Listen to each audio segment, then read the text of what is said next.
I assume you all know about the California Gold Rush of 1848 that started in Dorado County on the South Fork American River at the site which became the small town of Coloma. But there is a much smaller but significant piece of the puzzle enabling these gold mining expeditions many outside of Dorado County do not know of, and is still a major piece of Dorado County commerce. Nestled between Folsom and Placerville, a wagon stop called Shingle Springs blossomed with hotels such as the Locust House and the Planter's House, and a store called the Phelps Store, where travelers lodged and restocked their supplies.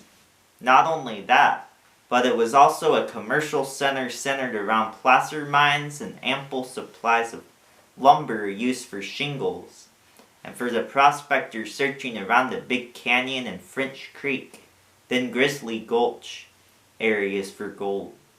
Interestingly, Shingle Springs competed against the town of Buckeye Flat, now where Buckeye School and Discovery Hills Church are, for business, which Buckeye Flat was originally winning at with a store and a school. Then things changed course when the mining claims played out. Fortunately for Shingle Springs, its position on the wagon road and later for ranching helped retain business with travelers and locals, bolstered by the Pony Express and the business from Virginia City mining claims. Shingle Springs' best days were still ahead of them.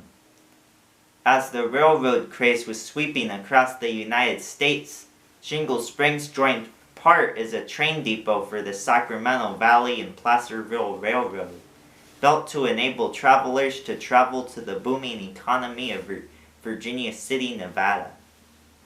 Some of this railroad remains, with the Eldorado Western Railroad operating from Shingle Springs to Eldorado on Sundays, the abandoned tracks used as hiking trails, and the railroad depot used as a business space.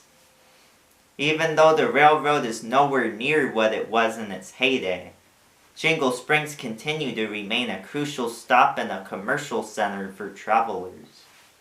The Pioneer branch of the Lincoln Highway was built in 1914 to pass through Shingle Springs, its later widening to become US 50, and its ultimate construction as a fully fledged freeway, which bypassed some of the original routes. These routes have helped Shingle Springs change from a small wagon stop to an industrial and commercial center for the county. Unfortunately, these changes have caused the town to lose many of its original buildings. In my own life, living on the west slope of Dorado County, Shingle Springs has been and is a major part of my own life. I've attended its public school, Buckeye School, when in kindergarten, have shopped for cars at its 2 car dealerships, have eaten at its eating establishments, and is where I currently attend church.